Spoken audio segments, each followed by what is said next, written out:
Today is all about connecting, and I also want you to think about reconnecting, like when something's happened or when you've been away from your kids for the day, or maybe even just a little bit of time in your family. How do you reconnect after you've been disconnected? And sometimes the disconnection isn't anything bad, it's just how we come back together. I'm going to talk about all of those things today, because I really believe that even though we focus so much on getting different behavior, better behaviors, and wanting more compliance from our kids, we forget sometimes that connection is so critical to everything that we're doing in our families. At the end of the time that your kids are in your home, the connections that you had are part of the memories and the things that they're going to take away, and we want that to be as good as it can. And it is so hard sometimes. It seems like such a simple thing, right? Like, we're family, we should be connected, we shouldn't have these struggles, but it really is super challenging because of a couple of different factors. One is if you have a child that's disconnected anyway, has attachment issues for whatever reasons, whether they've been in and out of care, or they are adopted, or you've had some trauma in your family that's created some disconnection. I believe that it's important to look at that and to consider that this disconnection with your kids and their disconnection from doing what you say, and all of that is intertwined with our connections in our relationships as well. The behavior that your kids have, especially the big behaviors, it causes a lot of stress in the family. And we know that stress causes anxiety, and all of that builds into kind of being isolated. And we have different ways of coping in being isolated. It may be that they, literally like go away to their room, or everyone kind of goes to their own places, or it could be isolated just in like shutting down and not being even attuned with themselves, let alone anybody else. And so it's a really big piece of kind of what they're going through and what we're going through as trying to parent kids that may be disorganized in their attachments and in their ability to connect. If they're disorganized in other ways, this could be really, really explain a lot about your kids too. So I want to give you a little bit of an example from equine therapy. When I used to do equine therapy, we talked about the different zones that are part of the horse. And I would do this with families, and it was so interesting to watch, like, where people would go first without any instruction. You send them out in the field with the horses, and some people are scared of horses, so that can play into how they approach the horses. But it was just interesting to kind of watch. So I have broken it up into 3 zones on the horse. So their head and their neck is, and kind of towards the middle of their body, not their head, but like from behind their ears, their neck, in the middle of the body, that's one zone. The front, their head, like the frontal part, is a zone, and the back part is a zone from kind of the almost right before the back legs. And so the front part we call the stop zone, the back part is the go zone, and the middle is the motivational zone, or the relationship zone. And so and I love to talk about this in terms of like, because usually I have people doing activities with the horses where they have to get the horses to do something without touching the horses and without bribing the horses, and no halters and things like that, no lead ropes, nothing. They have to get the horses to move through some kind of obstacles. And this is a lot like parenting, where we're trying to get our kids to move through different obstacles or jobs or tasks or, whatever it is, right? And so I want you to consider where you are in relationship to your kid. If you're always approaching from the front, and this isn't just physical, but if you're giving bribes or threats, and you're kind of lecturing and you're kind of front on with them, you're in the stop zone. So with horses, it's interesting to me that a lot of people, when they're trying to get a horse to do something, will come right into the front where they don't have as good a view. They don't have the frontal lobe that we have. And they're trying to get the horse to do something. And with kids, it's the same way. You want them to do something. You may be telling them you need them to do something, which that's probably a whole nother topic about how that's not true. You don't need your kids to do it. You want them to do it, and we want to do it in the easiest way possible. And I thought it was also interesting to realize that threats and bribes come from that same place. It's very much in front of somebody. And if you turn and face a horse front on, that literally gives them the signal to stop or to move away. And we're not so different as people. If we're facing, we have our space bubble. And that's why if someone approaches you for the first time, like, we want them to come to the front so that they can extend too. So you come so far with a person, and then you might put your hand out, right? Or if you are a huggy person, you may try to hug them, but that person may not be, and they may put their hand out. But this is kind of our self-protection zone. And so when we have something that we're trying to make happen, we need to be careful of what that is. Like, we may be pushing in a different direction than we think we are when we're trying to get them to come. I see this a lot with horses, where you're leading a horse and they stop to maybe, chew grass, or, don't want to go into the horse trailer, and people will turn and face the horse, and now they're trying to get them to pull while they're standing in the stop zone.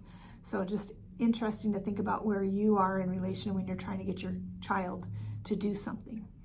The back part of the horse is what I call the go zone. And a lot of people, when they're working with the horses, they are scared of that part, because that's where they've heard, you can get kicked. And it's with good reason. Like, you wouldn't want to approach a horse from the back zone without letting them know that you're there, because they can hear really well, they can't see you back there.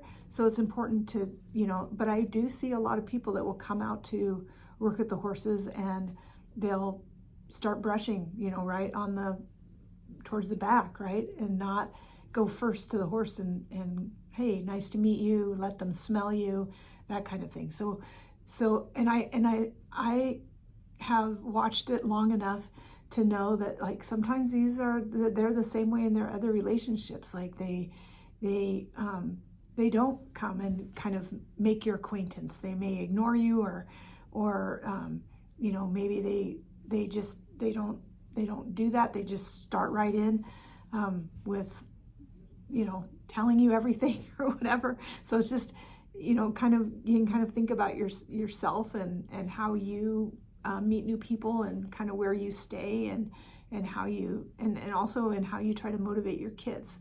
So a lot of times we're trying to push our kids to do something. That's kind of like trying to be in that go zone, right? Like, but we have to be careful, because it can backfire, right? Like, a lot of times we as people don't want to be pushed to do something. We don't want to be required. With horses and with kids, like, there's other means that we have that, sometimes we have to do things that we don't want to do. And so we have ways that we can do that. It's just, it's not that we would never do that, right? We have a go zone for a reason. It's just, I want you to think about, in your relationship with your child, where are you mostly? Are you in the stop zone, confrontational, threatening, bribing, or are you in the back zone, kind of pushing, like, go, trying to get them motivated, and you're upset because they don't have motivation, which is actually because they don't have the executive function skills to be motivated. So we have to work on that. And yet we're trying to make something happen from the back.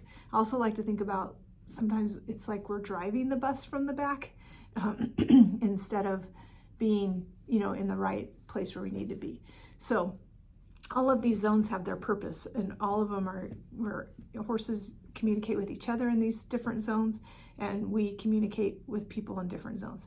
The relationship zone, or the motivational zone, is kind of in the shoulder area, kind of alongside the horse. And that's the feeling that I want you to think about is where can I come alongside my child? If you're having conversations, being a little bit sideways can be less threatening and less apt to shut them down.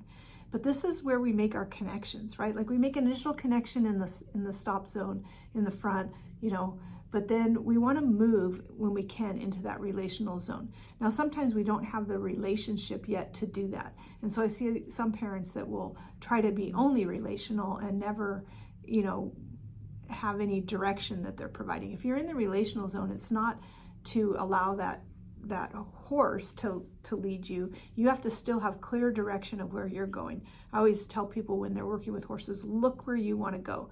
And it's the same thing when you're working with kids. You want to look where you want to know where you're going, right? But you want to be like, let's go do this together. And it's if you think about it, like, how comfortable are you in your relational zone? If we're in an elevator with a bunch of people we don't know, we're standing shoulder to shoulder, no wonder it's so uncomfortable. We don't have the relationship with these people around us to be standing shoulder to shoulder, but anywhere else would be kind of awkward too, right? So we just kind of look straight ahead as if we're all just kind of in our stop zone, and we don't, because we can't do anything about it. Chairs are set up specifically with a certain size chairs and certain amount of space between, because there's this boundary thing. And when we're too close, it feels uncomfortable to be that close to somebody that you don't have a relationship with. So we want to motivate our kids and to get these things done and be able to enjoy our families. We need to really think about what zone we're in and what we're doing to build that connection so that we can be in that relational zone. And there's a lot of times, and this is true even with horses, like we're leading this horse, but they're 1,000 pounds. And if they want to stop, like, I'm not going to be able to necessarily stop them. And so I think about like the ways that we come around or we get into the right zone. I'll put my shoulder, close, so that now they're following my shoulder rather than, me like pushing them away in any way. And I want you to think about that as you're creating connection with your kids. I have some information in my book about connecting language, and that's important, but also there's how are we creating a better relationship so that we can come alongside each other? And how do we do that in our family? How do we come alongside each other to get through hard things, to get through unpleasant things, or even just when we're hanging out, like who hangs out and who's doing what, and do you have boundaries enough that, like, if you don't really want somebody laying all over you, that you can say that? And then are there times when you're willing to allow that even though you might not be feeling it? And just thinking about kind of where you are in that position with your kids and what is safe and what's safe for your kids. So I feel like that analogy can be really helpful as we're thinking about connection and we're thinking about wanting to get the behaviors that we really want to get. So here's a couple of other things that you can try to kind of get you in the right zone with your kids. I always recommend that you use less words. When we're using a lot of words, we tend to be like this. If we're talking a lot and we're sharing stories, we tend to be more kind of side by side, maybe a little bit off at an angle. So just watch where you are when you're talking. You can get lower, so that you're on the level with your kids. But be really careful if you have aggressive kids. But also, so just using less words and lowering your tone, like making your tone more low. As women especially, we tend to get higher when we get escalated, our tone, and we want to get lower and we want to get closer. So that you're almost like you don't have to say it very loud, especially if you're repeating yourself. If you're repeating yourself, like you need to, I should do a whole thing on repeating yourself, but you can give me, do a free consultation with me and I'll help you with that, because the amount of times that we repeat ourselves is going to make our voice go higher. A lot of times we're using more words every time and we're getting more agitated in that. So we want to lower our voice, get closer, and let them tell you things. This is another way we build relationship. Like, let your kids tell you things without trying to piece the story together or fixing anything or correcting them on it. If you have information and you're trying to get them to tell you something, like what happened at school, you're going to want to tell them what you have already, what you know already, and then say, I'd like to hear from your side, like what you think happened. And then just be a good listener. Even asking a lot of questions can be problematic with some of our kids. So you're listening, You may have a time thing on it, because I know some of you have chatter boxes. And so you may say, like, I want you to tell me 3 things today that happened today, especially if they're just like chatty and stuff and you just can't listen anymore. It's more polite, I think, to put some parameters around it than to just start ignoring them. That sometimes makes them more chatty. So, you know, telling them like, I can only listen to 3 more things that happened today, or you have 1 minute to finish telling me this, and then we need to do some other things. So, you know, but get them used to like kind of focusing their mind, right, a little bit when they're talking, but also you being able to be more open and receptive. You know, I think it's really important with our kids with their executive functioning skills to help them to sequence their stories. You can model this too. Like if you want to connect and have more conversation with them, model conversation and help them to sequence this. Like, so what happened first, and then what happened, and you know, just help them to keep their brains kind of in order, because remember, everything's just kind of moving really fast inside some of their brains. And then I really want you to think about in your family how we make things right, not just how we say sorry, but how do we repair? How do we what do we do if there's been a mistake? How do we make it right? Is there anything we can do? Because sometimes, like I've heard a lot of kids say that they're sorry, and sometimes there are things they could do. It's like, I know you're sorry, but you also need to fix this. And so, and in the moment is the best. So think about that, how you want that to look. There's times if I just bump into somebody on accident, a sorry is fine. But if something more intentional happened, where I broke something, even if I didn't mean to break it, but I broke something, or I hurt somebody's feelings, like a little bit more than a sorry is needed. And so you need to have a way to brainstorm that with your kids. It's like, you really hurt her feelings, and I know you don't understand all of that, but what could we do that would make her feel better about this, and show them how to have a relationship and how to build those connections. And you may find as a parent, as an adult, that you're working on that yourself in your adult relationships, and that's true. And being able to come alongside kids even after they've like really messed up. We want to make sure we're not holding things over their heads. This is why I don't like long drawn out like consequences, because I feel like it's our way of kind of almost shaming them, and our kids carry a lot of shame anyway, is what I've found. So being able to come next to them and being able to say, that was really tough.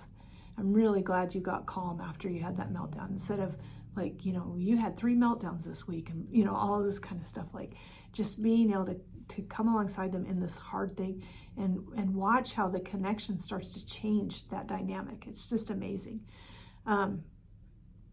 We want to teach our kids that it's never too late to turn it around, and so we have to be that kind of person that allows people to make changes and to turn things around in their life. And I think that we do that really well when we're thinking about connecting, and how I like this thought, how I get to love all the people in the story and honor, and myself too. How do I honor myself and still honor all the people in the story? So those are just some ideas on that building connection, and some ways that make it, it's just so important, and just some things that I hope that you'll think about. If you have any comments, please put those in the chat in there, and or any questions. I also want to tell you that I'm running a summer special where till the end of this month, you can sign up for 3 months in the playroom at a really low price. If you want more information about that, also leave that in the comments so that I can get that information to you. I'm going to try to leave a link in there so that you can get more information as well. I hope it will work. If it doesn't, please comment on that as well.